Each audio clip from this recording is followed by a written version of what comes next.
Hi, this is Ross Armstrong with FLR Creative Agency. You can follow me at 4THFLR on Instagram or at ROSSPIRELLI, Ross Pirelli on Instagram. We just thank you today for tuning in to Louisiana On Fire.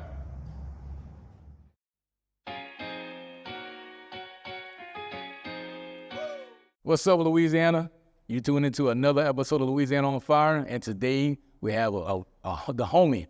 Been knowing this man for a few years now, for a long time. You'll see that we got together a long time ago and whatnot, but this is Mr. Ross Armstrong.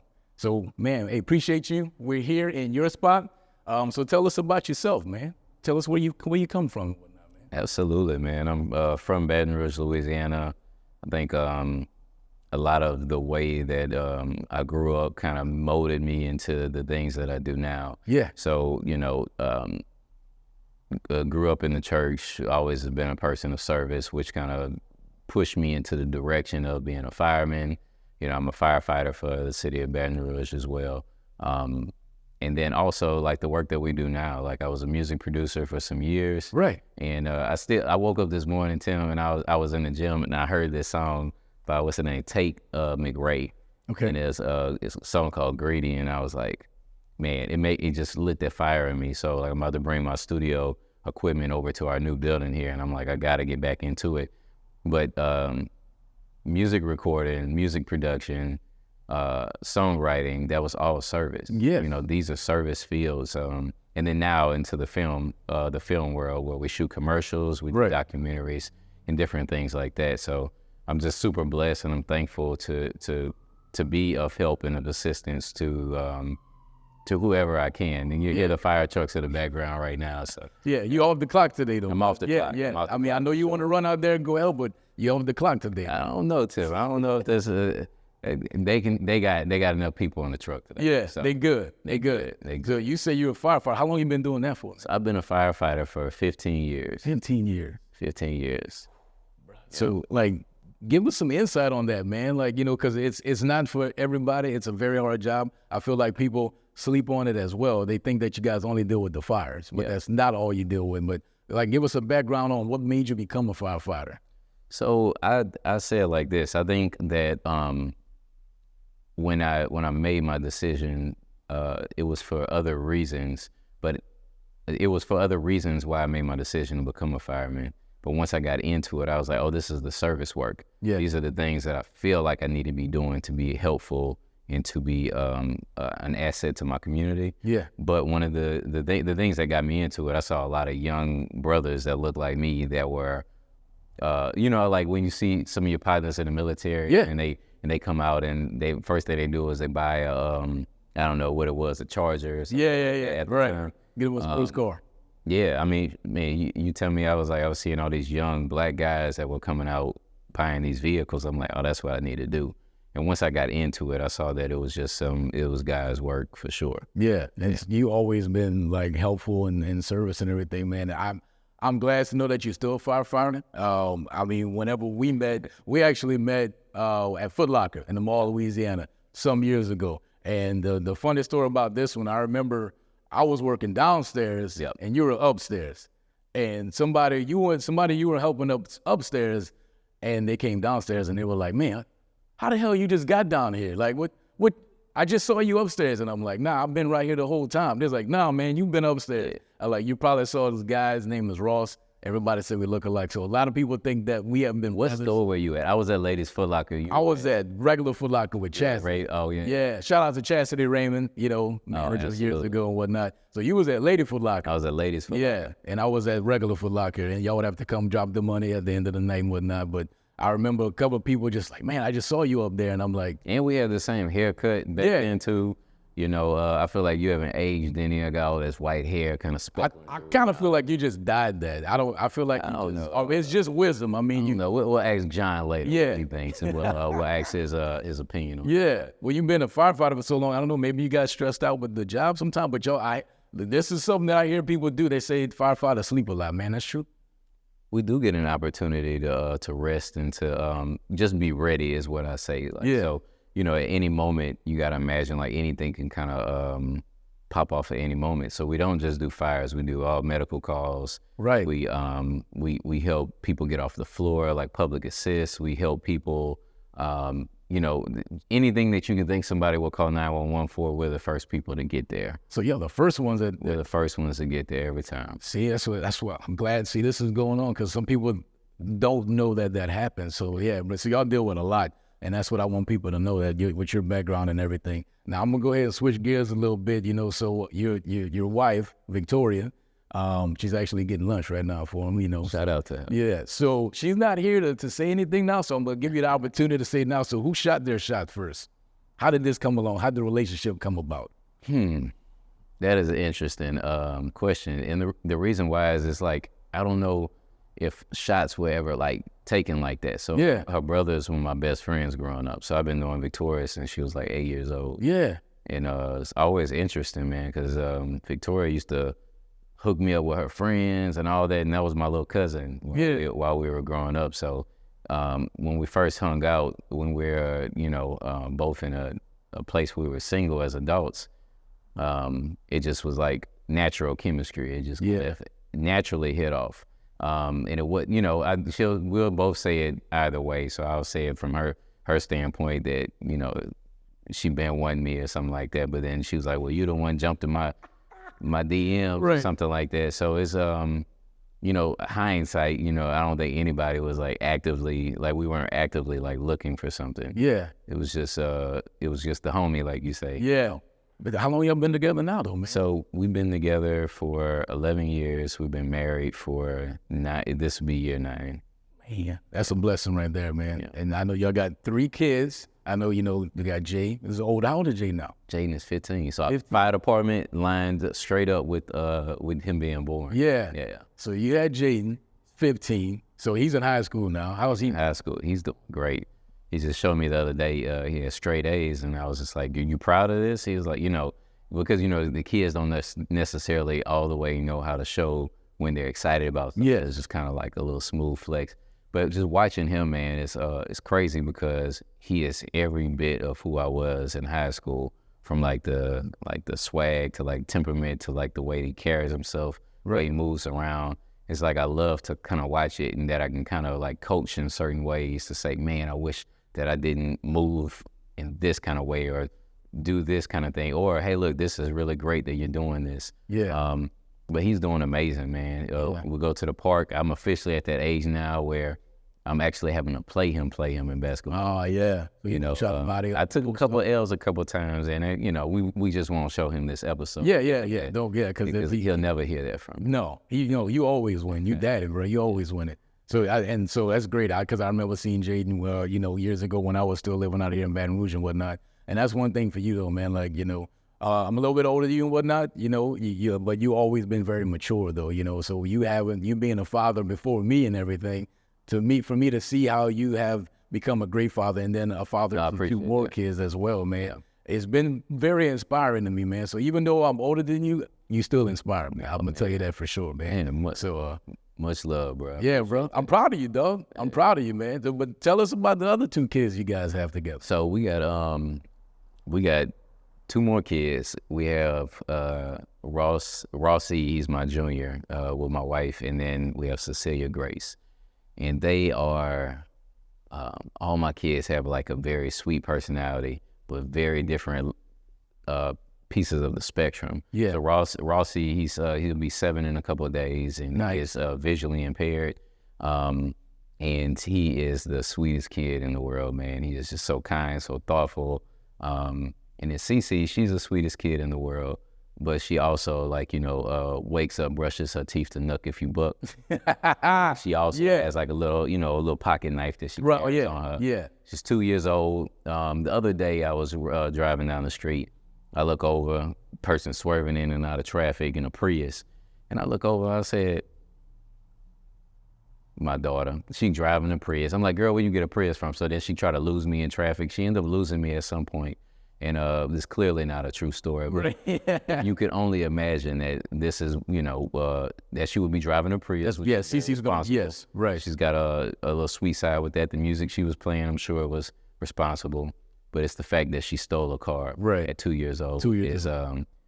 it wraps up everything about her personality. Yeah. Yeah. So who do you think, because you said, Jaden is after you. He comes after you. So yeah. Cece, who do you think she takes that that thug mentality? Where do you think she get that? Because she's not going to let anybody cross her. So Victoria is a black belt, and Victoria is adventurous, and she was a cheerleader, athlete in those kind of ways.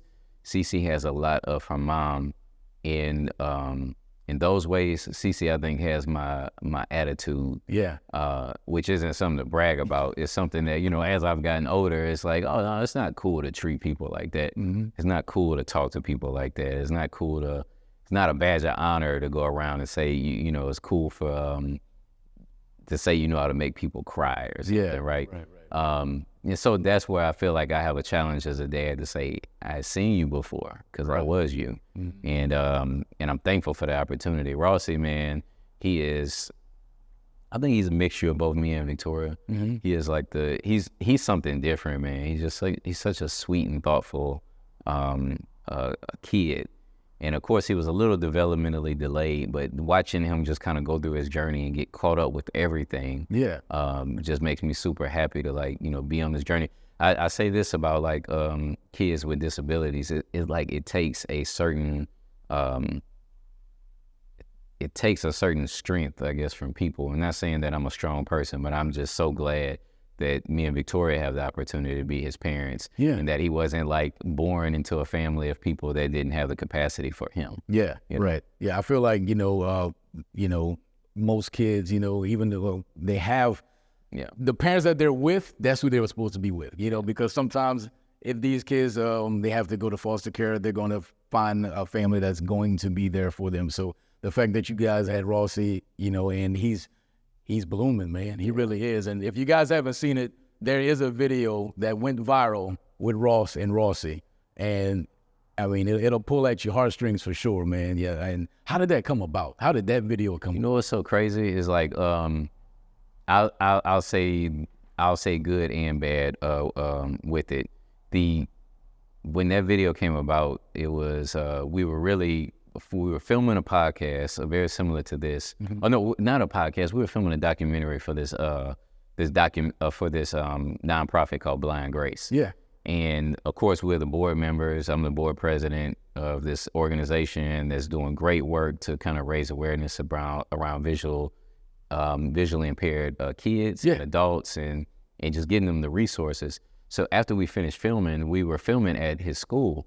And we were like, the kids are coming from lunch. Let's see if we see him. And when we saw him, it's me knowing my son, I knew he was going to walk past me. So I needed to get down to his level. Yeah. And he still walked past me. Because, what I would tell anybody is that, the visually impaired community is like the autistic community. It's a wide spectrum of, what it looks like. So I know that my son has some level of vision because I live with him every day. And because of, me knowing that, I have the opportunity to just be in a little bit more of a comfort space to know how to communicate with him. Yeah. And I got down to his level. He passed me up, and I was like, oh, man, my dog passed me up. Yeah. I was like, hey, Rossi. And then he just turned around, and it was just that authentic moment. Yes. You can never make that up, right? Right. It wasn't designed. The only reason that I think that it was so sustainable is when people, it went viral, of course, but I tell people all the time as well is when you go viral, as quick as you go up, you can come right back down. Yeah. But because we had been documenting all of his journey since he was born, I think it kept the substance of what the video was and everything else we put out after. It made it sustainable. It made people retain to my page because they're like, oh, they really do this. They're really in the mix of this, It was so crazy. The bad part was, we dropped the video.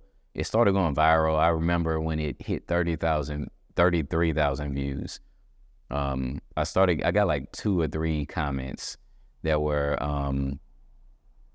that was just like, who the fuck you talking? I'm sorry. No, we good. Man, who the fuck you talking to, dog? I'm like, dog, I will come and find you through this computer. Because they were like, oh, duh, he can't see you. He's effing blind and stuff like that. And so I was, it kind of threw me off a little bit. Right. And I think the way that I responded to it next was where the video truly was blessed to be able to go help and for other people to see. Yeah.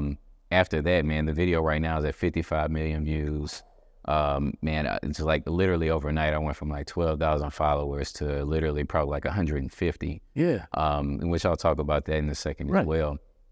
Because people get into the process and then they're like, their whole life becomes what has happened to them, and then they're trying to like wrap around it. Yeah. Like, oh, I got to keep this it before going. I lose it. Right. And I say that at 33,000 views, we had a couple comments that like, you know, kind of stung a little bit. Right. And I responded in a way to where I was like, I invited people back to say, hey, look, you know, the comments are corny, but at the same time, like, do some research.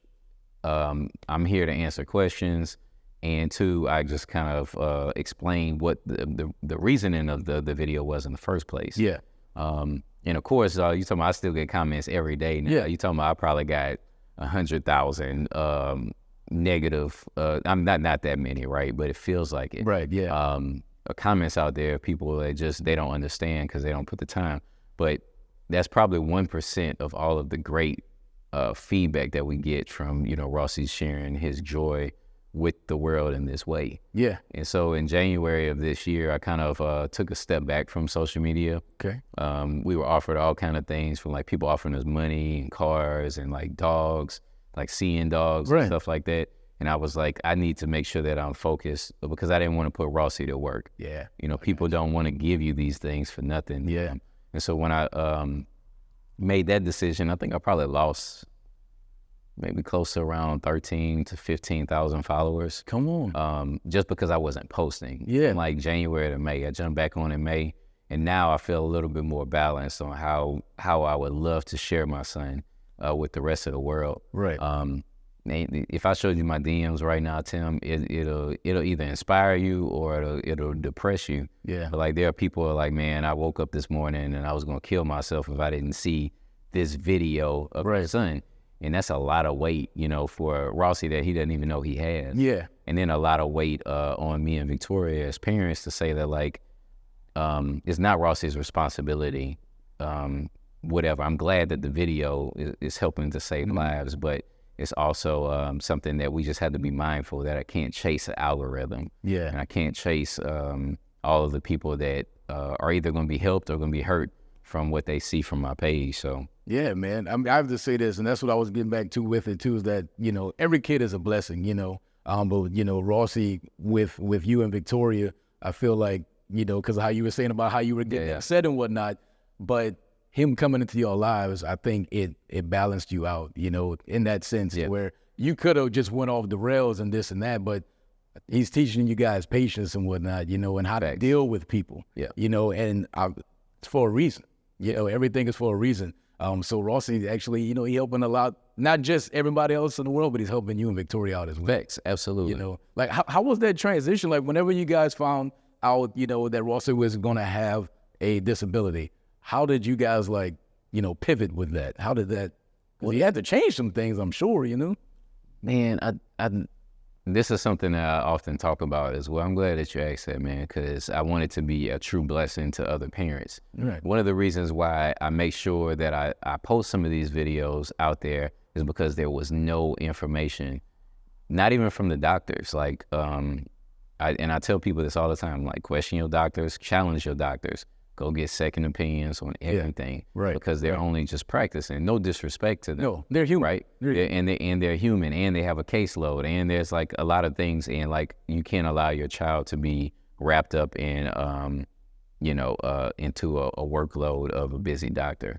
But when we first found out, man, we went to the doctor, and his ophthalmologist was telling us that, because we had some concerns, but his ophthalmologist was telling us that like, jargon, underdeveloped nerve. And I was like, that means nothing to us. Right. It literally took for me, if me and Victoria left there like most parents would and just be like, oh, you got an underdeveloped nerve, we wouldn't have some of the resources that we were able to bring to his other doctors to get connected to his endocrinologist. So because he has an underdeveloped nerve, so his brain is like the cable box. His optic nerve is the cable wire, and his eyes are like a TV. Yeah, that makes sense, yeah. Because he has an underdeveloped nerve, his brain transmits pieces of what his eyes can see, right? Yeah. So his eyes may bring it in, but he's not getting the full picture. Is I guess what I'm trying to say. And because of that, I think that like Rossi's, I think because of that, our journey has been very interesting because we've been having to learn things as we kind of go along. Yeah. And we're having to learn these things from Google, from bringing new stuff from a conference that we went to back to some of our doctors that they're like, aha. Because, you know, if their work load is super hectic, but then we bring something to them because we're advocating for him in that way, right? Then now it opens up a door for them to kind of do a little bit more research into that specific thing. Yeah. And throughout the process, to answer your question, how did it change and transition things for us? It's changing daily. You know, I may look a little tired, guys, because I am a little tired. Rossi gets up at like 3, 4 o'clock every morning, and I had the Rossi shift last night. And what that looks like is we're learning what this even means in this season, because it was a season where he was sleeping through the night. Yeah. Now he's getting up every morning. He'll come in the room, and he's standing over you. I'm like, here you go. And he's like, can I watch Blippi in the living room? I'm like, you, number one, it's the most aggravating. I was about to say, so you feeling Blippi? To watch the most aggravating show in the world. But, you know, you get up, you do it, and then you just, you know, you use that as a catalyst to kind of like charge your day. Like this morning, I used it as a catalyst to say, I'm going to get up, I'm going to meditate, I'm going to stretch, I'm going to pray. And then after I finished that, then I went straight to the gym, came back by 6 o'clock, got them to school. And now it just moves and flows my day in a different way. And then that's how it helps us on like a daily basis to just not drown underneath it. Because if you drown underneath it, then like you're not helpful to yourself, to your spouse, to your kids. And if I can get ahead of my day, if I can get ahead of the things that I know that's going to happen, then it helps me to be more productive. Right. And more you know, transparently speaking, just, you know, great for my family. Right. Because we're all not great sometimes. Yeah, man. Everybody got an off day and everything, you know, mentally and whatnot. But, you know, as parents, we still got to, you know, step up and take care of our kids. Absolutely. You know, and then with Rossi, you know, him, you know, having his disability, you guys have to do a little bit extra than you have to do for Jaden and Cece, you know. So I definitely understand that. But, you know, shout out to you guys, you and Victoria. I appreciate it. You know, and you know, Rossi himself, I mean, he's a blessing to people, and he doesn't even know it, man. That's awesome. And Jaden as well, you know, Cece, they're all there. Everybody, they're all blessing to each other. And you guys been doing great, man. I'm proud of you and Victoria for sure. And one other thing, too, I wanted to get back, because you had brought that up about music, though, man. Yeah. You, like, I thought you was, I know you're still doing music, but, like, how did the music come about for you as well? Because me and Ross got a lot in common, and music was one of them. And it's, tell me about that, man. Let us know about the music thing, how that started for you. So me and my little brother, we used to produce together a good bit. And, you know, I had a studio probably from the time I was middle school, like, you know, just working in different spaces. And then, you know, my parents had a building, converted the building into a recording studio, which is different than a music production studio. And it just being thankful to be, you know, over time, I'm a gearhead, so like I'll always be in the newest equipment, trying to figure out what's going to make my sound different. Yeah. And then I was, you know, pretty much everybody's engineer and a vocal engineer. So I would mix all those things together, and then right before I stopped doing music, back in like after Rossi was born, it was just kind of hard. Yeah. Honestly. Right.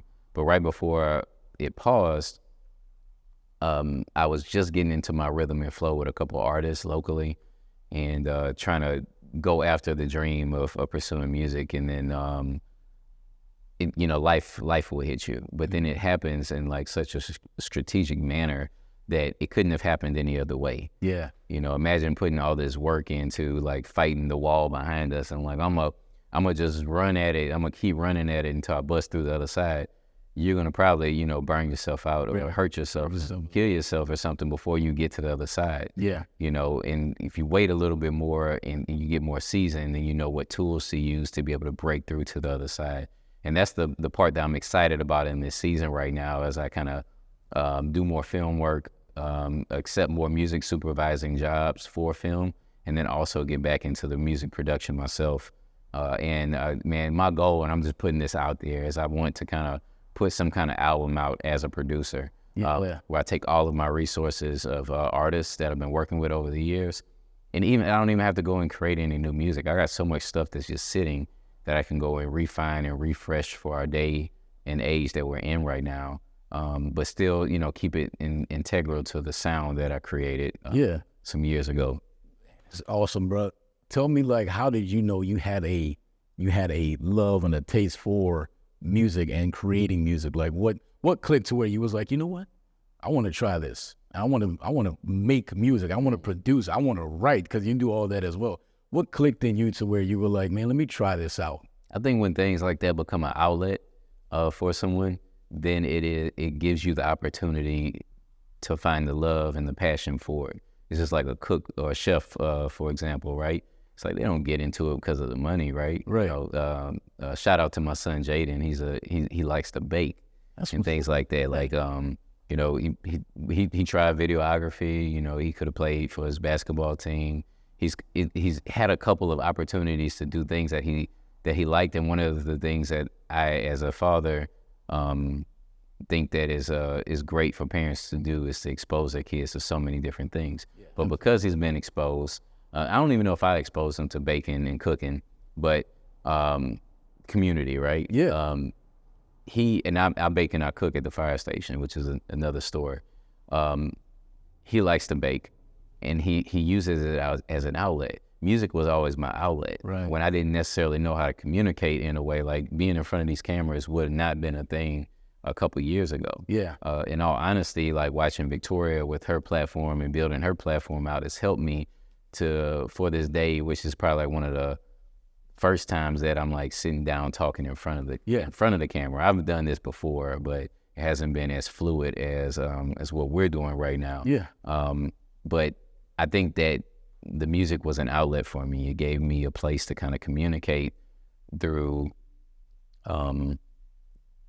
production, through taking other people's ideas and merging it together. Right. As a producer and giving a final product back.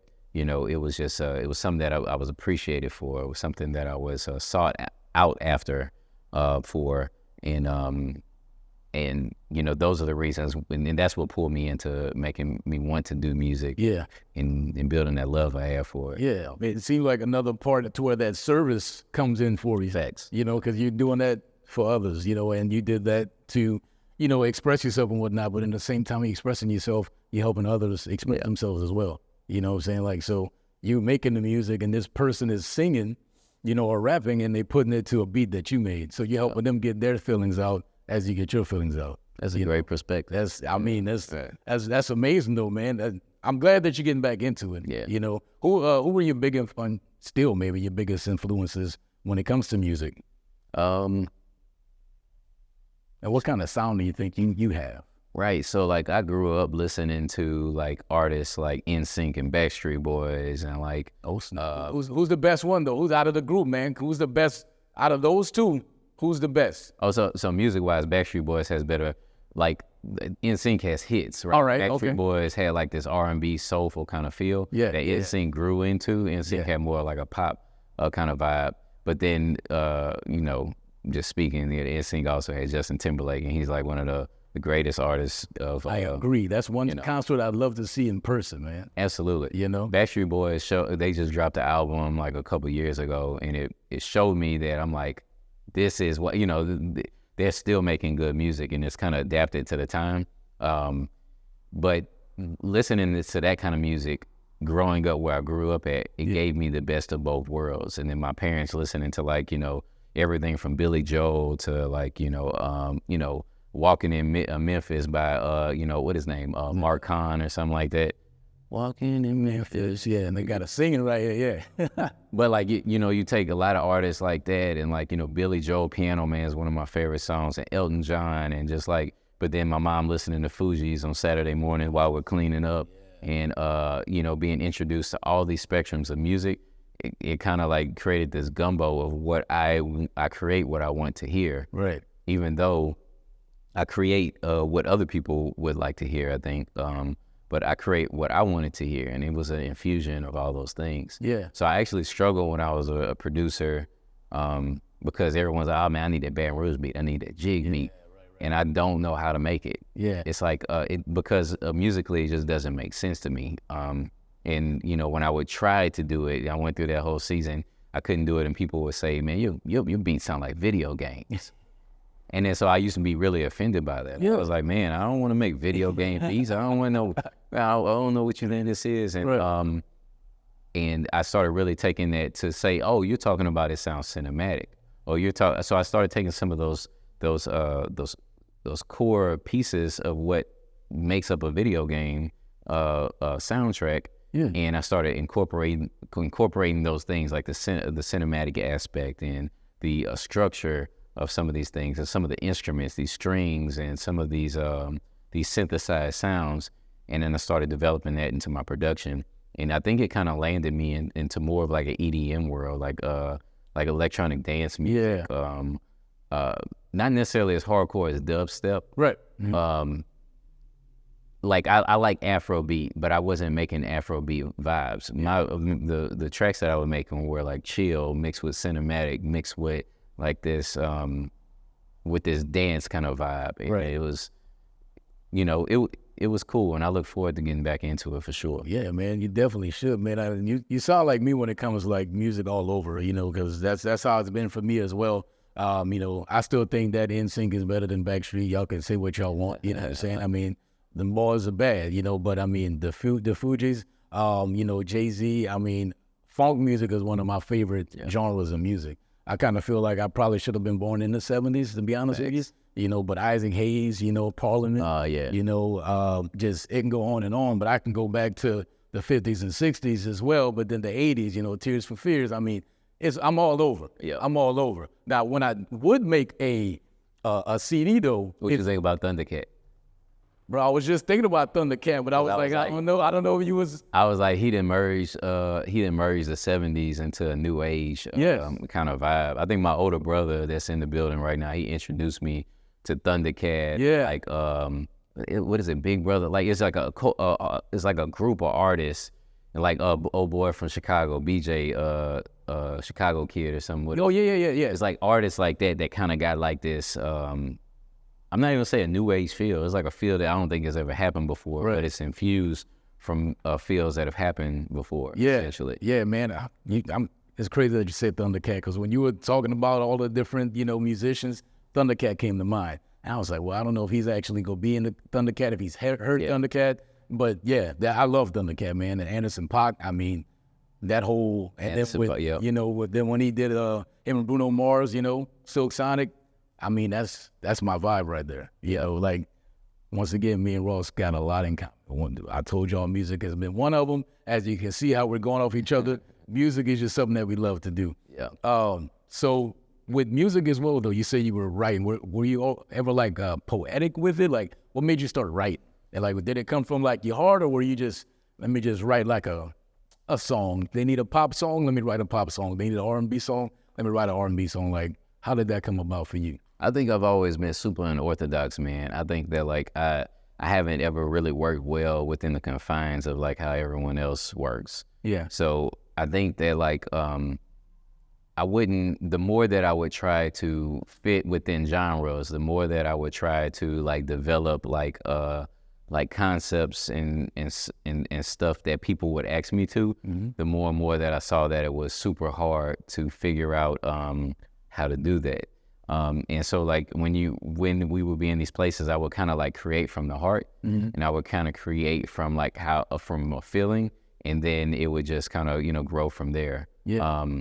But no, I can't say that. I think that someone has been able to give me like a direction, and I was effectively able to kind of take it, you know. Yeah. I'm not that kind of producer. Yeah. You know. Yeah, man. Hey, I understand that, man. I mean, I used to try to do beats, you know, on Fruity Loops and everything back in the day and whatnot. But I did, you know, steer away from it. I didn't have the equipment at all, you know, so I kind of got away from it. But I may have to come back out here to Baton Rouge and drop some stuff with Ross, you know, so we'll see what happens with that.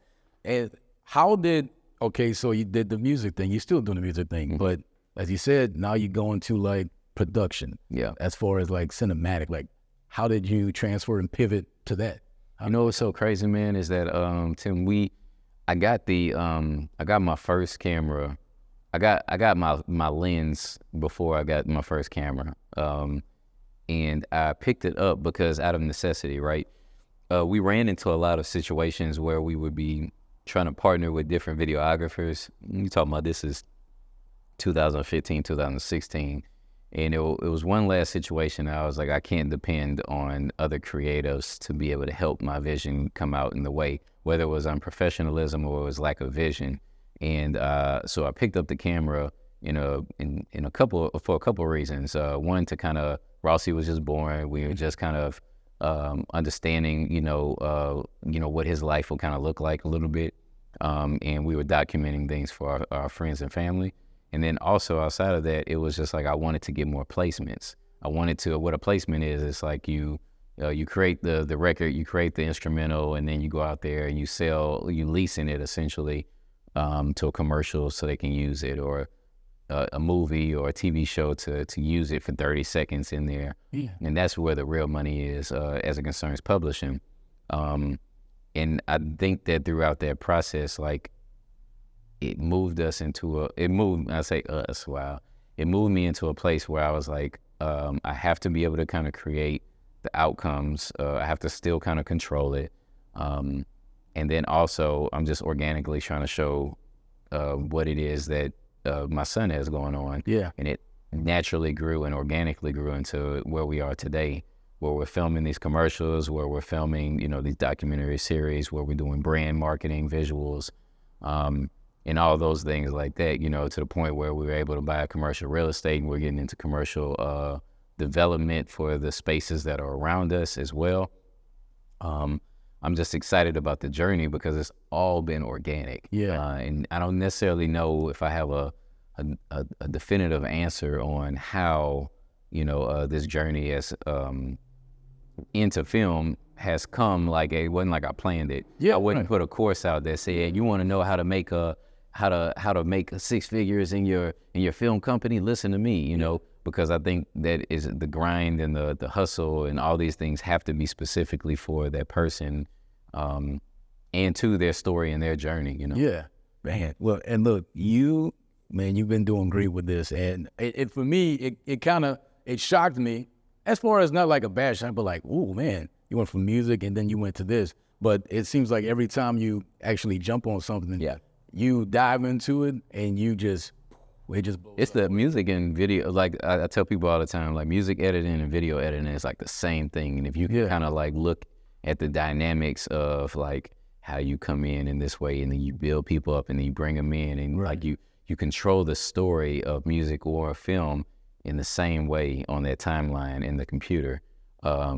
And that's one of the things that kind of like I think has made us successful, because I already put 10,000 hours into music. Right. So when I was transferring over to film, like, it was a smoother transition for me. Yeah. Yeah. Man, because it's all storytelling. Yeah, that's all we doing, the art of storytelling. Shout out to Slick Rick. But so tell me if I'm wrong, but it seems as if you would prefer to be behind the scenes, behind the camera. Preferably. One of the things that I'm learning is that we live in a world where everything is based upon perception, and if that requires me, for the things that I need to get accomplished, to be in front, not just in front of the cameras, but just like in the forefront of like conversations, leading the charge on the stuff with Rossi, right, with the visually impaired community. My wife has the platform Curate for Women Who Work. It's like, it's laying out the platform for equity in the workspace. It's not women empowerment. It's not like a thing where we're trying to empower women to get charged up. We're cultivating spaces for women to see that there's a relatability, that there are, ways that they can get the resources and to be able to empower themselves. If that makes sense. And then just across the board, even just like within real estate, man, it's like, if I'm not in front of the conversations about what can happen in this neighborhood, I'm waiting on someone else to kind of take charge. And if I want to get investors to buy these buildings around me to increase the value of my building, and to also put coffee shops and walking spaces and green spaces, and the thing that Tesla superchargers around the spaces, the space that I'm in, I can't wait on anybody to do that, because they're not going to have the same vision that was downloaded onto me. You're right about that. You're right about that, man. You guys are going, and I wanted to see what you thought, because, like, Victoria, I hope she's hearing, because she knows she's going to be next. I'm going to interview her next, but that's why I wanted to ask about if you prefer to be behind the camera, because I feel like, she's in front of the camera and she's doing her thing. So tell me a little bit about y'all partnership right there. How y'all doing that together? So it's really interesting. People ask us about that all the time. They're like, y'all married and y'all work together? And it is an interesting dynamic. One of the things with being behind the scenes is that I can kind of control a little bit more. When you're on this side, it's less control. Only thing you can do is control yourself. I can't control any of one of those lights go out right now. It's like we might have to pause and kind of adjust or something or whatever. But we're the yin to each other's yang in that world. She is an amazing producer in a sense, to where she can make people feel comfortable, because most of the time she's interviewing people, right? Whether it's our clients for any of the companies that we work for, or if it's like somebody that she's interviewing for her Curate network. Yeah. And then on that side of the camera, I can sit back there and I can dictate that everything technically, creatively, from our vision will be kind of portrayed in the way that we want it to be portrayed, to build the perception once again. Right. I'm proud of y'all, man. Y'all doing it, and y'all, the fact that y'all married and doing it, y'all be at each other's neck sometimes, man. Yeah. It's a safe place. Oh, no, it can definitely get tense sometimes. And I was just talking to Victoria about this the other day. I was like, I don't think it's ever really us that are getting, that, what I'm saying? It's natural in marriage. You marry, right? Right. I think that it's always external outlying things that can add to come into your situation. Mm-hmm. So you talk about, could it be lack of sleep? Could it be, concerning about, the children and their health? And, Rossi, he used to spend days on end in the hospital.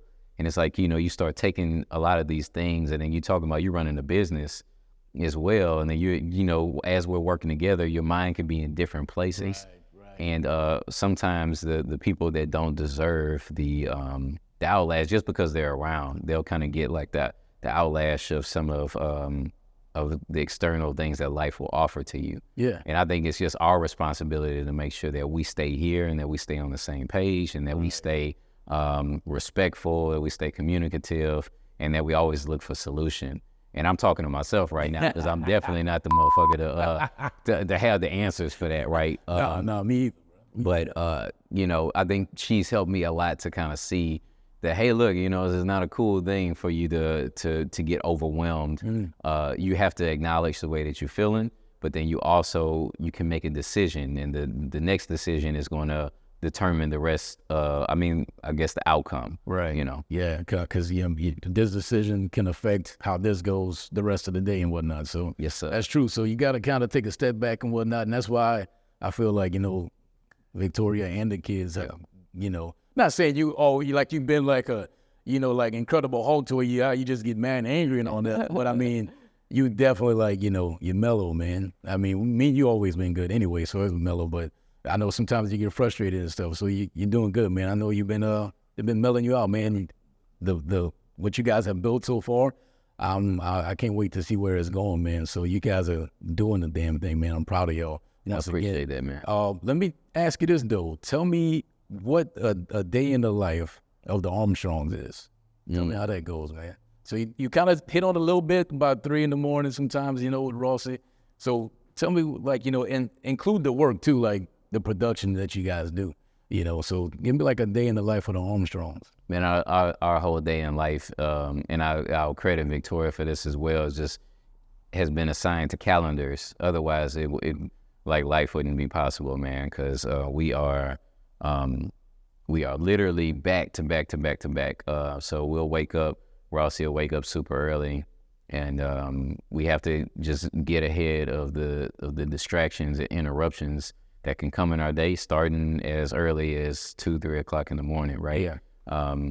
And it's like how we pivot. So we'll kind of move from that. Most of the time, if I'm working on the fire truck, then it might be Victoria's responsibility, or it's her job when I'm at the fire station to get up with Rossi and to do that. And we don't know why he gets up when I really would like for him to sleep, but our day starts super early, then we jump straight into work. One of the things that we're trying to make sure that we're being cognitive of, and is just making sure that we're reclaiming our peace at the beginning of the day. So whether that's praying, meditating, breathing, any of those things, before we jump into some really crazy scheduling, because every day we have either edits, we have client communications, we have either productions on set. A lot of our work brings us outside of the state. We travel all over. This year began in Mexico and Cabo. We've been New York, Newark, New Jersey, New York, of course. This year, St. Louis, Atlanta, California. It's move all over the place doing the storytelling that people are hiring us to do. Yeah. And so it takes a lot of project management. It takes a lot of calendar. And then what we do is, still try to come home and shut it off, which a lot of times doesn't work. Yeah. But we're trying to be more intentional about cutting it off and bringing somebody else in to kind of think about the stuff that we can't think about when our kids deserve our time, right? Absolutely. And then put them down and then just try to enjoy some time for ourselves. We got our shows right now where, I'm rewatching Ted Lasso with Victoria. That's one of my favorite shows. Yeah. And then we got our other shows. We like to watch a lot of drug dealing shows. Man, y'all trying to, we're not going to talk too much on it. Yeah. If we did so happen want to start a money laundering drug enterprise, right? We got all of the key components that we need to kind of get it started. Yeah. Got car wash coming up soon. So just be on the lookout for Armstrong car wash and detailing that might be coming up soon. It's going to be a legit business. That's what's up. Yeah, my wife and I, we watch the same type of shows, So we watched, what's the last one we just watched? Man, I can't even think about it right now. It was on USA, Queen of the South. We watched that. Oh yeah, Queen of the South. Yeah. That was another one of our drug dealing shows. So it's, man, I'm telling you, I think we probably need to start, things like Ted Lasso is a little bit brighter. For us in that sense, but it gives us a little time that is not focused on work to just kind of separate our brain from the responsibilities that we have for sure. So man, how did this come about though? You said you guys are traveling all over the country, so people are reaching out and finding you guys, or you guys are throwing darts and reaching out to people? How is that coming about? We have no sales pipeline right now, man. That's one thing that I would like to develop within this year. But even still within developing it, I still want to just keep the authenticity of what we've built. We built our company with a saying called built by in kinds and grew in kindness. And where that comes from is in kind is pretty much free work. We would go do this work for these nonprofits and these companies that essentially couldn't afford what we have to offer with these setups and things like that. Yeah. And then we would bless them in that way. And it wouldn't necessarily be the blessing that would come back from them. It would always be from someone else that saw the stuff that we did for them that would offer us these contracts. And then after a while, you have proof of concept. And then after a while, certain companies have just come to us, and we have everything from Fortune 25 companies, a couple of Fortune 100 to very local and brands that have a high level of awareness around what they're doing. Yeah. And the companies, very successful companies out here that we do their commercial work and brand marketing work. So yeah, man. So you guys do commercials around here too. So are you able to say what commercials you guys have done? So people oh man, that's Victoria Ross. Y'all got some commercials? I'll say it like this, man. We some of the work that we, I'm one of those people, somebody, and I'm gonna flip this around on you, Tim. People ask me all the time, they're like, what is your dream client? And people are like, oh man, if you would ask me that question a couple of years ago, I would have said Nike or Apple or something like that. And the more and more that I've gotten into this industry, I don't know if I have a desire to work the names like that, even though we work with names like that. Yeah. And the reason why is because they already are established in a way that they don't necessarily need the key things that we bring to our clients through storytelling. I'd rather work with some of our clients, which are, like Centene Corporation. You might not even know what Centene is, but they're number 25 on the Fortune 25 list. And one of the things that we see about them is that, like, they own Louisiana Healthcare Connections, or they own all these different state plans of Medicaid in like more than 40 states. Yeah. And so they're like, you probably heard of Blue Cross or Aetna or Humana or something like that. Mm-hmm. But Centene is the largest MCO. They just don't, they're not, their name isn't, they don't localize in these different areas. They keep like the name of the states and stuff, right? Yeah. And I think that because we're able to help people like them, that even though they're a big company, but they don't brand in the way that Nike and Apple will, it gives us an opportunity to show what we really have to bring to the table. Yeah, yeah. And those are the things that I'm kind of excited about with some of our clients. I mean, we work with all the way from private equity here in Baton Rouge to we've done work for Delta Airlines in the past. And hopefully more to come in the future. And there's a couple of things coming up the pipeline that I'm super excited about as well. Yeah, man. It seems like I'm glad to hear all that. I mean, I'm not surprised at all that you guys are getting these big names, / contracts and whatnot. But it also seems like you guys are more into the energy thing, like I am, to where you guys are putting energy into the atmosphere to where it comes back to you. 100 times better and whatnot. So are you guys like big into that as well? Like to where you're like, hey, we're going, like you said, we're gonna do this, and we're not gonna expect anything. We're gonna do it for free. We're gonna do this just so we can help this person out. Like you guys are. Absolutely. It's all intention and discernment, man. It's like being able to feel people's physical energy, being able to kind of like listen to them and be able to discern like if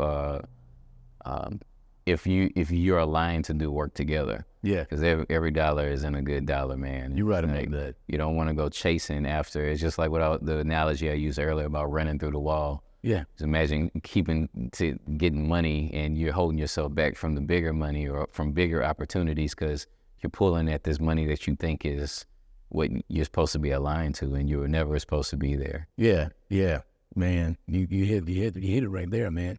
I'm gonna have to go ahead and switch gears right here. This is the segment that that we've created. We've been doing it for a little while now, but we gotta see if you can be trusted or not, man. So gotta ask. I may not be able to be trusted, man. I ain't gonna lie to you. Victoria be trying to take my black card all the time. Come on, man. What? Why? You haven't seen some movies? I haven't seen movies. That's what it is. What haven't you seen, man? So I mean, she's catching me up on some stuff, but like Scarface, Players Club. What is the South Central movie, Don't Drink or something like that? Yeah, Don't Be a Menace to South Central. Don't Drink Juice in the Hood. You ain't seen that either? I haven't seen that. I've seen bits and pieces on social media.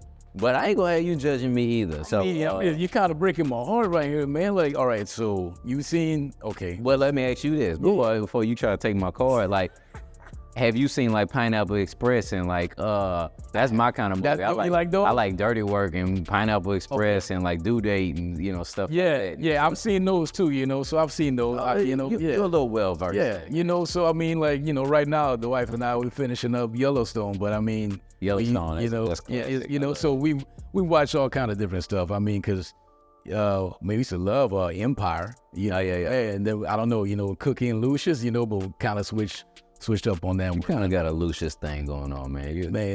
I mean, I'm Lucius Line. I could be Lucius Line. Yeah.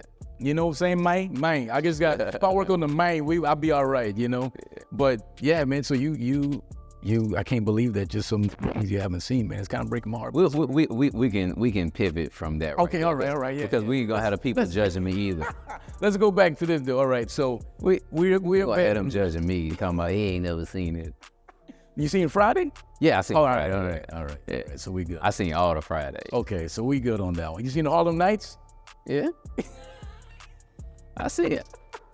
I seen it as an adult. You seen it? I seen it as an adult. All right. Well, you still get used. All right, you passed. You got it. All right. That's one of my favorite movies, is Harlem Nights. So yeah. All right. Well, let me see. So, do you like fried chicken, bro? You eat fried chicken? I eat fried chicken. All right. So, I'm gonna give you a list of places out here in Baton Rouge. I lived out here for 10 years. Okay, so Raising Cane's started out here. There's also, I believe, and don't hold me to this, but because it's no longer in Lafayette, but Zaxby's. If it's still out here. All right. Then there's a Zaxby's out here. There's Zaxby's. Then there's Blue Stove. Okay. And you know what? We're gonna stop with those three. Out of those three, who you going for? Who got the best chicken, bro? Chicken Shack. Chicken Shack. I even put Chicken Shack on there. All right. Chicken Shack. Chicken Shack. Right. You know what? I think Blue Store, they put some kind of drugs on it. On season. Which you and Victoria would know about that because of what y'all watch a lot of drug shows and whatnot. So I can see the. Yeah, you know what I'm talking about. It's like that. Have you ever seen Breaking Bad before? Absolutely. What was the El Polo, something like? Oh yeah. Place? Yeah. And there was see. I think it's El Polo Loco. I think that there's Blue Store. I think they have something addictive about it. Yeah. Raising Cane's and Zaxby's are they're a chain. So it's like of course it started here. It's totally different Raising Cane's than when I was in high school. Absolutely. But I respect what they built now. It's great, I guess, if you're looking for something quick. Yeah. But Chicken Shack, and I'm honestly in a place in my life where I'm trying to eat like less and less fried chicken. Me too. I ain't gonna lie. Just because, last night we did some chicken, I baked it instead of frying it or whatever. And mostly because, just trying to make sure that we staying up with our health and moving. And I want to be able to move like how I move right now when I'm, 70, 80 years old. But Chicken Shack, man. Them gray hairs look like. I'm telling you, dog. This from all that fried chicken, bro. Oh, well, I guess I ain't eating enough fried chicken. I can't even grow a beard. You know what I'm saying? Like, you younger than me. When people say we look alike for a long time, but you got a beard. My little brother got a beard, so maybe it's the fried chicken. Maybe I'm not eating enough fried chicken. Yeah. And maybe I'm not eating the correct fried chicken because you're talking about Chicken Shack. Let me ask you this: you eat potato salad? Because I see that you do that on your. I mean, I do. But not. That's why you ain't got no beard.